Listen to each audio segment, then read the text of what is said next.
So now it is time for our third and final panel, and we're so pleased this year to offer something we've never done before, which is an Ask Me Anything style panel with two of our honorees. So I will invite to facilitate this panel, Corteva's April Nickel. Thanks, Bree. And hello, everybody on the call. Welcome, and thank you for taking the time to join us today. As Bree mentioned, my name is April Nickel. I work for Corteva AgriScience. I've been in the industry as an employee or working amongst my peers here for over almost 25 years. I live in Saskatchewan, in southern Saskatchewan, where I also have built a grain farm with my husband, Chad. And so agriculture is very much ingrained in my professional life as well as in my day-to-day life. It's my pleasure to lead the Ask Me Anything portion of today. And with us as speakers, we have Mel Linus and Sabine Beniza. So maybe we'll turn it over to our panelists to give us a little bit about themselves, and then we'll go right to the questions. So Mel, why don't I turn it over to you for a few minutes? Sure, thanks, April. My name is Mel Linus. I live north of Guelph, Ontario. And my family does a lot of custom work and cash cropping, corn, soybeans, wheat, and a lot of hay for dairy farmers in our area. I though have a background in sociology of all things and conflict mediation, and I left the farm for more than 10 years and have come back. Now I work in the industry, kind of at the intersection of agriculture, the environment, and behavior change and people. And I do agricultural communications, and I'll freelance anything really, project management, but also nonprofit management. So I work as the executive director of both the drainage contractors, so the land improvement contractors of Ontario, LICO, representing like water management in Ontario, and then OPACA, the newest acronym, is the Ontario Professional Agri Contractors Association. So representing the manure contractors in Ontario. I love talking about manure as well.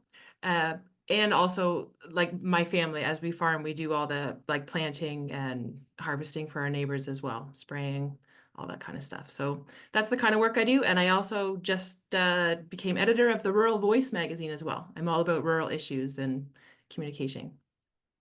Awesome. Well, thank you for that. I think you have such a diverse background, Mel, and you've touched a lot of different options, and so I'm enthusiastic about some of the questions that I hope we pull out of the group today. Moving from east to west, over to you, Sabine. If you could take a minute just to introduce yourself. Sure. So, as people will probably notice, I'm not a born Canadian. I actually grew up in Germany, where I went to university, and then decided, okay, this is a little bit boring, so I moved to the UK to go to graduate school and worked there for a little bit, and then eventually moved to Canada as a plant pathologist, and have been here in Saskatoon ever since. I'm a professor in the Crop Development Center at the University of Saskatchewan, so that is a unit dominated by plant breeders. So I am one of two plant pathologists, and so we are heavily involved in development of varieties that are grown here across Western Canada and even in some parts of the US. Thank you, Sabine. Sabine, where you are is near and dear to my heart. That is where my agriculture education came from. So there we go. You're back. So in this portion is Ask Me Anything. So we have a lot of flexibility, and I'm looking for engagement from the group that's on the call. I do have a few questions that were submitted in advance, but when we think about Ask Me Anything, if based on the bios and the information you've heard from our panelists, really we have an opportunity to ask questions of ladies who are deep in knowledge regarding their careers, any of maybe the challenges they've overcome or they're facing, how they're balancing kind of career, family, life, and goals, or even just general advice on something that might be a project or a passion that you might have. And so it's a dangerously open opportunity to ask to our panelists. I call it the I could say anything panel. So tremendous opportunity. So I think I'll lead off by one of the questions that was asked with registration. And really, when you think of yourself as a woman and innovator and leader, truly, what do you think the most important leadership quality you have embraced in your style and in your career? And so, Mel, maybe I'll start with you.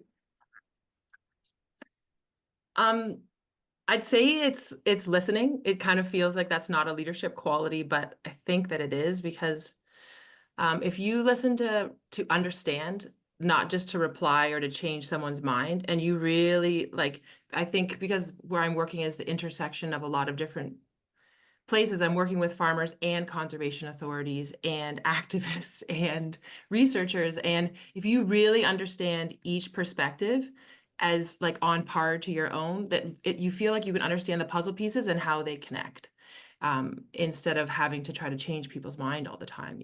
An interesting skill that kind of leads to a lot of creative solutions if you're really open to listening. So can you think of an example where you really where you use that skill and it really stood out for you, either in success or in a learning opportunity? Yeah, I think like I worked on the Huron View drainage. It's a farm where I had to understand that farmers wanted drainage, the researchers wanted data, right? And understanding that perspective. Well, and then the conservation authority wanted water quality. So we then just being totally transparent about that. Now we all came to the table with all our cards just laid down, and we're all actually working together instead of playing against each other to try to get what we want at the expense of someone else. Right. Yeah. Each stakeholder had a valuable ask. Exactly. How would they work together? Exactly. If we wanted to keep them at the table, we need to have really good quality data that could go into a journal at some point. You know? Data-driven decisions. I like it. Sabine, what's your perspective? Yeah, I mean, I completely agree with Mal. Listening is a very important skill that you need to have as a successful leader. But something else that sort of came to my mind and that has been mentioned before is empowering the people with whom you work, sort of recognizing their skills, their talents, their passions, and maybe also their weaknesses, and then sort of place them where they can be most effective. And I think when you do this, you get engagement, and that's when you really see people thriving in their positions, and in the end, everybody will be better off. And then as a leader, sort of the main task is to make sure you channel all of this into the right direction so that everybody is pulling at the right end of the rope, basically.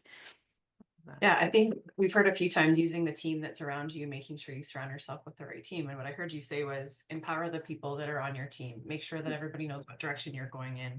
Yeah, and sometimes that is not easy because I mean it depends on your personality, but sort of you have to be willing to sort of let go a little bit and delegate and sort of let other people take on some of the responsibility, right? And depending on your personality, that may be easier or more difficult to let go of some of the control.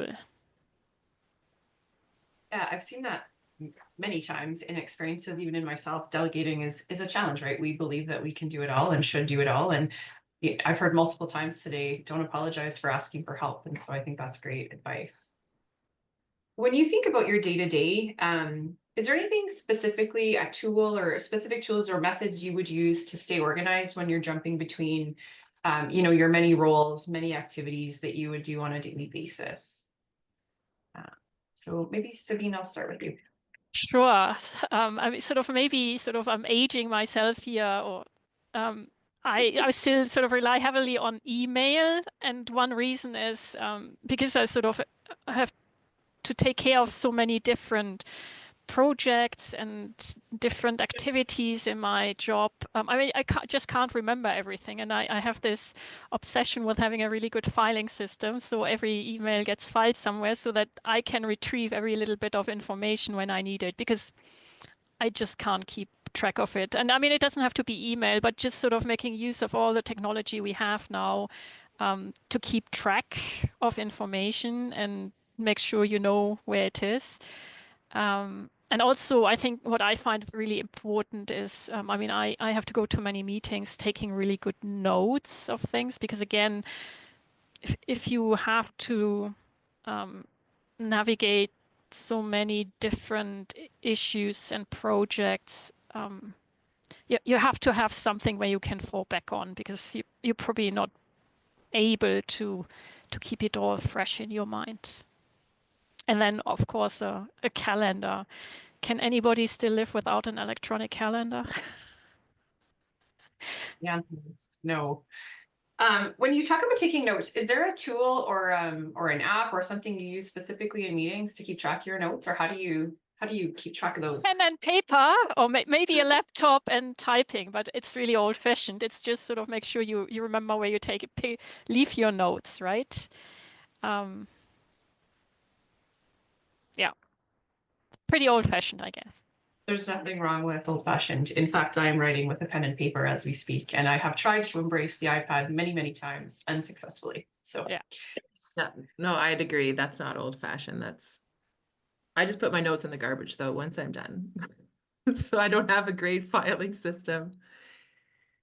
Yeah. Well, what is your perspective? You have a lot Well, of different roles and a lot of different stakeholders that you balance. So, what tools are you using to kind of keep yourself on track? And I wish I had a better one. Mine is like a Google Calendar on my phone. If it's not in it, it's not getting done. So even if it's just minute tasks, the order that I need to do them in, and the huge rush when you push completed. The I just have, I guess, like a kind of a spreadsheet of all of my jobs because yeah, there's a lot of contracts that I'm working on at any given time, what needs to get done approximately by when, and just sort of work through it.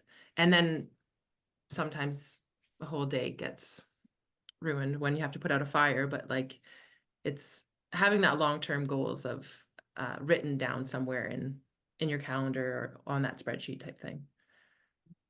so when you think about the number of hats that you do wear, so you've got like the tool in place to kind of keep your activities and your projects on track. Mhm. How do you change your mind space? Like, what do you do to kind of move from project to project, knowing that probably each of them maybe requires a different version of you? Oh, that's such a good question. And it really like you just have to take a very deep breath and then now you're talking about something completely else. Like I'm talking about manure one moment and then plastics and then water and then talking to a friend about all her issues, right? Like there's no easy, especially because my days are just filled with everything. There's no such thing as a work-life balance. Like I just love my work. It is my life. It's yeah. I wish I had an easy answer to that. I don't. I'm not sure there is an answer, but I think I like Yeah, what you said, which is there's no such thing as work-life balance, and just figuring out which version and which hat you wear at that time and being the best at that is really what's important. exactly. Yeah. If you think about challenges, I think we have heard from some of the other panelists on some of the challenges they've encountered. But when you think about one of your biggest challenges you face, specifically being a woman in agriculture, what would that be, and how did you overcome that? Mel. Um, it's funny, but I don't know if this is a great answer, but like even this women in agriculture conversation is a bit challenging for me. Like I guess I when I had my 10 years away from the farm, like I went to university and traveled the world, like backpacked alone. I worked in South Korea for 3 years, learned a new language, top of my class, graduating. Like I came back thinking I could do anything. And then I came back to agriculture in Ontario, and that was kind of a rude awakening. Is like um, I didn't want to just sit in a tractor seat. That was definitely an option for me with my family's farm. But I think even my dad knew like you need so much more for your brain. So I got on a board. I remember I had to I was very well prepared for a presentation because I wanted to be elected to this board. And I ran against a guy And I had a very strong position of like who I was, what I stood for. I believe in environmentally and socially sustainable agriculture, and all the decisions I make are going to be based on that. And then I won, obviously. But then at lunch, someone said, "Of course you won. You played the woman card." And I'm like, I did not play the woman card. That offended me so deeply, but it almost like deflated where the point where became really self-conscious. I'm like, people didn't vote for me because they felt sorry for me because I'm a woman. Like, but that kind of became like a little bit of a moment in my life that I think about a lot. I didn't have a good response. I could have just slapped him, but um, I think there's like a few different levels of patriarchy, and I just want to say that I've loved Nettie Weeb for decades now, and I just love that she kicked it off. So great. There's like a few different levels of patriarchy, and then one is they're institutional. I don't think that we have the same institutional barriers, but we still have people in positions of power in institutions that may have an internal bias. Then we've got like the patriarchy that I had in my own family's table every day growing up of how I was supposed to be as a woman as a young girl turning into a woman, right, on a farm. And then there's the patriarchy that's like in totally internalized. And I don't know where we learned that. And I don't think it's just a women in agriculture thing. It's in society. It's how women are objectified and how we're portrayed. And so I don't know if it's necessarily a women in agriculture thing. It's just a woman thing.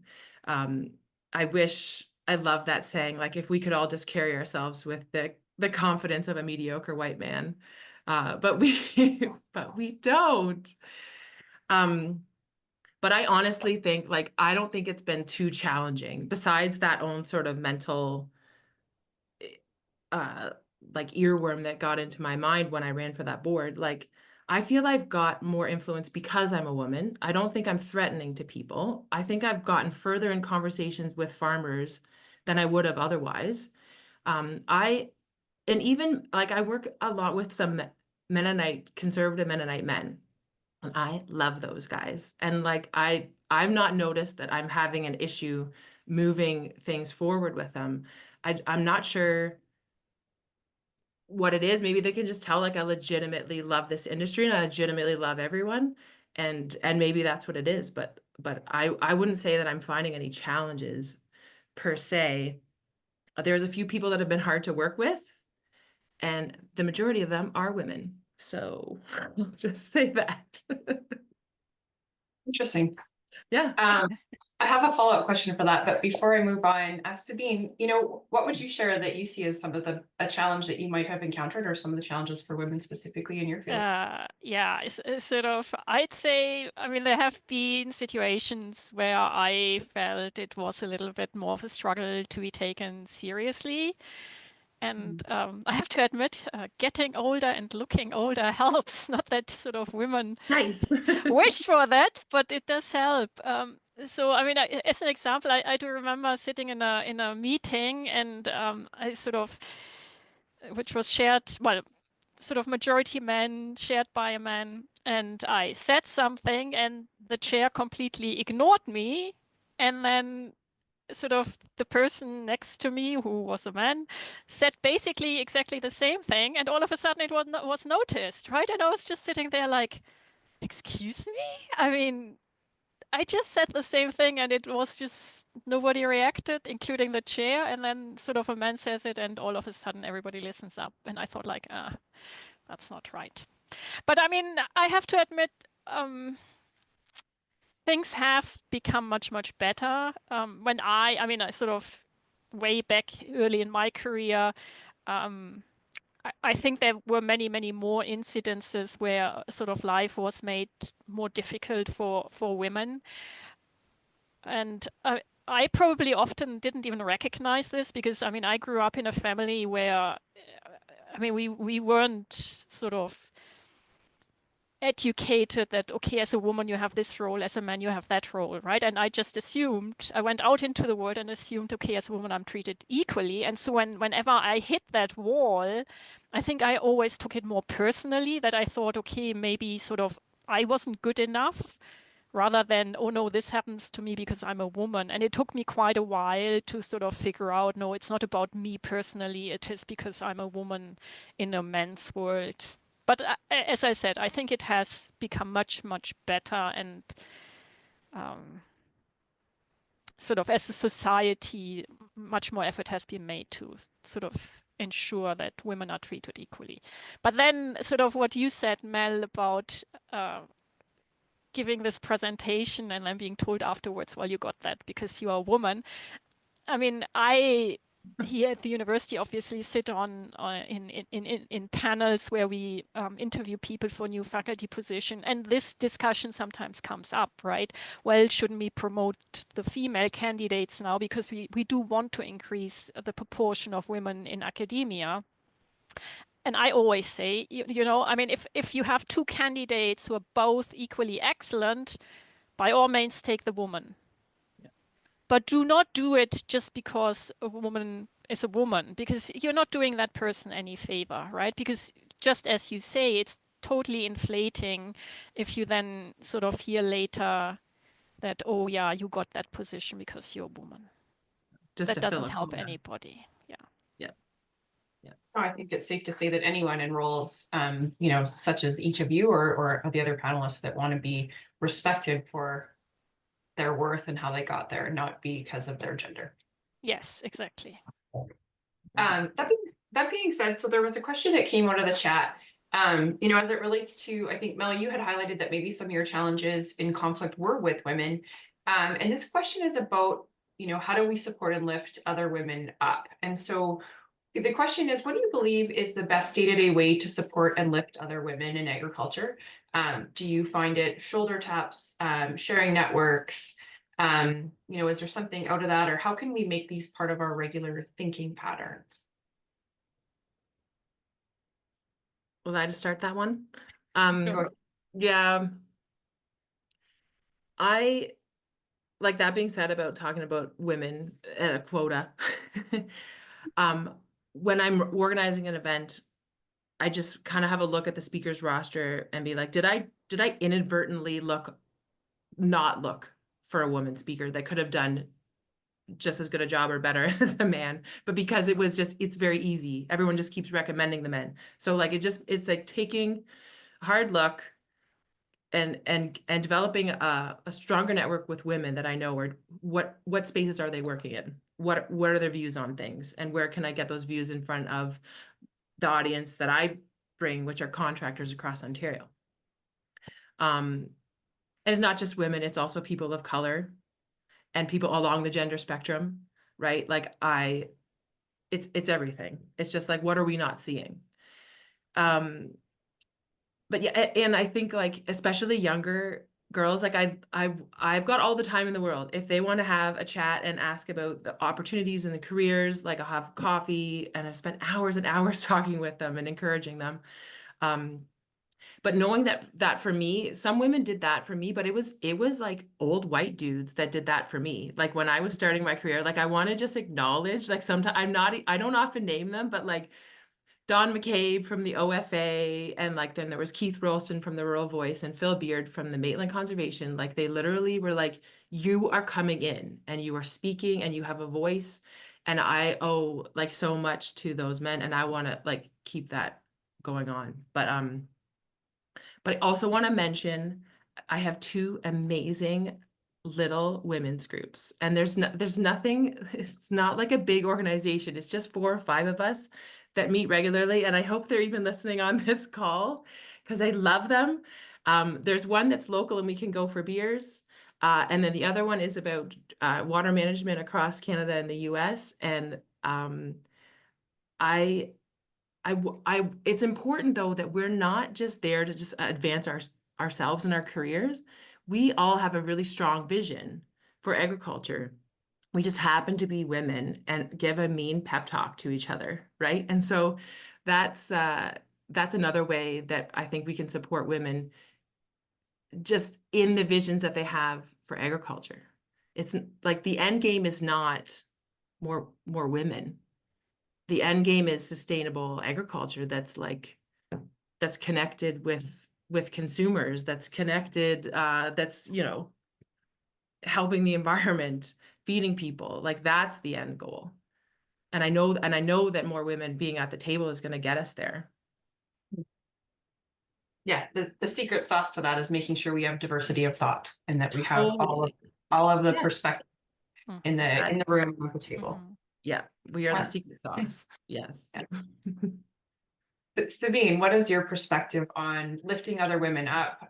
What can we do to better support each other outside of some of Mel's suggestions? Well, I think it's just sort of talking to each other, exchanging experiences, and sort of figuring out how sort of you can help each other if there are really barriers that stand in your way. I mean, sometimes sort of on your own, it's just sort of a losing battle. But if you sort of find like-minded people, and it doesn't have to be other women, it could be men as well, and just sort of talk to them about it, exchange experiences, and then sort of work together to challenge these barriers. But then also, as Mel was saying, sort of talking to the next generation, right? And so, I mean, I'm training students here at the university, and in particular with the female students. I mean, have these conversations on sort of what it is still like, and to be a woman in academia or in research, and what the challenges are as a woman, because probably at some point you want to have a family, and how you can or cannot accommodate all of that, right? Have these conversations which go beyond just the purely academic. Yeah. Yeah, it's more than just about your academic goals or your career goals. It's about your life goals and how do you balance it all. Yes, yeah, exactly. So I think we're just about at time, but my final question would be this. Both of you cited, mentorship, talking to younger women in agriculture, peer groups. If you were going to pass on advice to a younger female in agriculture or in business or anywhere really, how would you suggest they go about seeking out mentorship or seeking out a peer group or a support group that they can have those conversations with? Sabine, maybe you mentioned the university. I'll start with you.